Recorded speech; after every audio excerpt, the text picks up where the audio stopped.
एक वृक्ष पर दो उल्लू रहते थे। एक दिन वे उल्लू भोजन की खोज में निकले तो उन्होंने देखा कि एक चूहा उछल कूद कर रहा है, जिसको पकड़ने की फिराक में वहीं पर एक सर्प हाथ लगाए बैठा था। तभी उन उल्लुओं की दृष्टि उस चूहे और सर्प के ऊपर पड़ी।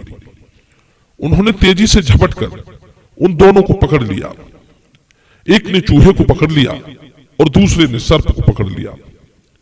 अब उड़ते हुए आए और उसी वृक्ष पर आकर बैठ गए।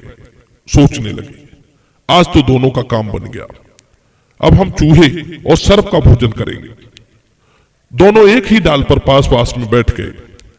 एक के मुंह में सर्प है और दूसरे के मुंह में चूहा। अब वे उल्लू तो अपने भोजन की तैयारी में थे। तब तक सांप ने देखा कि जिस चूहे को वो पकड़कर खाना चाहता था वो तो उसके पास में ही है।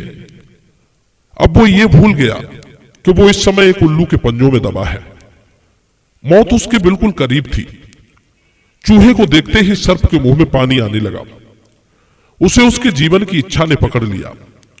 उधर चूहे ने जब सर्प को देखा तो वो घबराया, भय के मारे कांपने लगा। अब सोचो बंधु, जो पहले से ही मौत के मुंह में बैठा है, जो पहले से ही उल्लुओं की कैद में है, मगर फिर भी सर्प को देखकर भय से कांपा जा रहा है। वे दोनों उल्लू यह देखकर बड़े हैरान थे। उल्लू आपस में बातचीत करने लगे। कहने लगे, देखो तो भाई, सर्प और चूहा हम दोनों के चंगुल में है, फिर भी इनकी ओर देखो, ये दोनों की प्रतिक्रिया क्या है। इनके जीभ की, रस की और स्वाद की इच्छा इतनी प्रबल है कि सामने मृत्यु खड़ी है तो भी इन्हें दिखाई नहीं पड़ रही। और चूहे को देखकर यह भी समझ में आ रहा है कि भय मौत से भी बड़ा भय है। यह चूहा मौत के मुंह में होकर भी उससे भयभीत नहीं है, लेकिन वो इस डर से भयभीत है कि सांप उसके ऊपर कहीं आक्रमण न कर दे। यही सोचकर वो हमारे पंजों में होते हुए भी डर रहा है। यही दशा हम सबकी है। हम लोग मौत से भयभीत नहीं हैं, पर हम लोग भय से ज्यादा भयभीत होते हैं। हमारे अंदर लोभ का, स्वाद का, इंद्रियों का, जीने की इच्छा का आकर्षण इतना मजबूत है कि मौत 24 घंटे खड़ी है तो भी आपको दिखाई नहीं देती। हम अपनी चाह में इतने अंधे हैं कि हम मौत को देखकर भी नहीं देखना चाहते। जैसे एक कसाई बकरा काट रहा है और उसके पास में और भी कई सारे बकरे बंधे हैं, वे भी सब कटने के लिए आए हैं। कसाई ने उनके आगे घास डाल दी, वे सब घास खाने में लगे हैं और उन्हीं के आंखों के सामने कसाई ने एक बकरे को काट दिया। वो बकरा उनके सामने चिल्ला चिल्ला कर मर गया, जमीन पर पड़ा छटपटा रहा था। पर जो बकरे घास खाने में लगे थे उन्हें कोई चिंता नहीं थी, कोई भय नहीं था, कोई दुख नहीं था। वे सब अपनी जीविका के स्वाद में मस्त थे।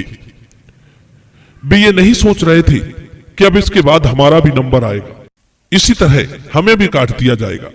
यदि उनके सामने कोई हिंसक पशु होता, शेर या भेड़िया, तो निश्चित रूप से उनके अंदर इतना भय होता कि वे खाना भूल जाते। पर कसाई जब बकरा काट रहा था तब उनके अंदर कोई भय नहीं था। इसका अर्थ है कि हम अपने भय से अधिक भयभीत होते हैं, इतने तो मौत से भी नहीं। दूसरा अर्थ है कि हम अपनी इंद्रियों के इतने वशीभूत हो जाते हैं कि अपने मौत को भी भूल जाते हैं। उल्लू कहने लगा, भैया, विषयों में रहने वाली इंद्रियों से यह संसार उसी भांति दुख पाता है जैसे सूर्य आदि ग्रहों से नक्षत्र तिरस्कृत हो जाते हैं। जो व्यक्ति धर्म और अर्थ को परित्याग कर इंद्रियों के वश में हो जाता है, वो शीघ्र ही ऐश्वर्य, प्राण, धन और स्त्री से हाथ धो बैठता है। इंद्रियों पर अधिकार न होने से बड़े बड़े साधु लोग भी कर्मों से और राजा लोग राज्य के भोग विलासों से बंधे रहते हैं। बुद्धि से मनुष्य अपने भय को दूर कर सकता है, तपस्या से महान पद को प्राप्त हो सकता है, गुरु सेवा से ज्ञान को और योग से शांति को प्राप्त करता है। मृत्यु का मारा एक बार मरता है, पर भय का मारा तिल तिल मरता है।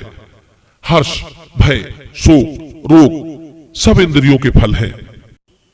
अब सवाल है कि सबसे बड़ा दुख क्या है। कहते हैं भय और भूख मौत से भी बड़े होते हैं। मौत मनुष्य को एक बार मारती है, पर भय और भूख उसे तिल तिल मारती है। भूख के विषय में आपने एक प्रसंग सुना होगा महाभारत कथा में। जब महाभारत के युद्ध में गांधारी के 100 पुत्र मारे गए तो वो अपने पुत्रों के शव को पकड़कर रो रही थी। भगवान श्री कृष्ण गांधारी के पास आए। उनके हाथ में एक खीर का कटोरा था। श्री कृष्ण बोले, हे माता गांधारी, मैं देख रहा हूं कि तुम कई दिनों से भूखी हो। पुत्र शोक में तुम इतनी डूब गई हो कि तुमने कई दिन से भोजन नहीं किया। लो, मैं तुम्हें खीर लाया हूं, भोजन कर लो। होने को कौन टाल सकता है। तुम्हारे पुत्र तो युद्ध लड़कर वीर गति को प्राप्त हो गए। जाने वाला तो चला गया, जाने वाले के लिए अधिक शोक करने से कोई लाभ नहीं। श्री कृष्ण के इस प्रकार कहने पर गांधारी ने कहा, हे कृष्ण, जिस मां के 100 बेटे मर जाएं, उसे कैसी भूख प्यास। जाओ और मुझे अकेला छोड़ दो, मुझे अपने पुत्रों के लिए शोक मना लेने दो। गांधारी का जवाब सुनकर भगवान श्री कृष्ण ने माता गांधारी की परीक्षा करने के लिए एक माया रची। उन्होंने वहीं पर एक फलदार वृक्ष प्रकट किया और गांधारी की भूख बढ़ा दी और कुछ दूर जाकर वृक्षों की ओट में छिप गए। इधर गांधारी को जब भूख ने व्याकुल किया तो वो अपनी क्षुधा को शांत करने के लिए वृक्ष से फल तोड़ने लगी। पर संयोग की बात, जैसे ही वो फल तोड़ने को ऊपर हाथ उठाती, वृक्ष की डाल उतनी ही ऊंची हो जाती। कहते हैं गांधारी अपनी भूख मिटाने के लिए पुत्रों के शवों को नीचे रखकर उन पर चढ़कर फल तोड़ने लगी। तभी भगवान कृष्ण आते हैं और कहते हैं, हे माता गांधारी, अभी आप कह रही थी कि जिसके 100 बेटे मर जाएं, उस मां को कैसी भूख। पर मैं देख रहा हूं कि आप अपनी भूख को शांत करने के लिए अपने उन्हीं पुत्रों के शवों के ऊपर खड़ी हो। इससे सिद्ध होता है कि भूख बड़े से बड़े दुख को भुलाने के लिए विवश कर देता है। भूख से बड़ा कोई दुख नहीं होता। इस भूख को मिटाने के लिए बेचारी मछली अपनी जान तक गंवा देती है। इससे सिद्ध होता है कि भूख सबसे बड़ा दुख है, भय मौत से भी बड़ा है। मित्रों, यह वीडियो आपको कैसा लगा आप हमें कमेंट में अवश्य बताना। अगली बार फिर हाजिर होंगे किसी नई ज्ञान चर्चा के साथ अगली वीडियो में। आप सभी का बहुत बहुत धन्यवाद।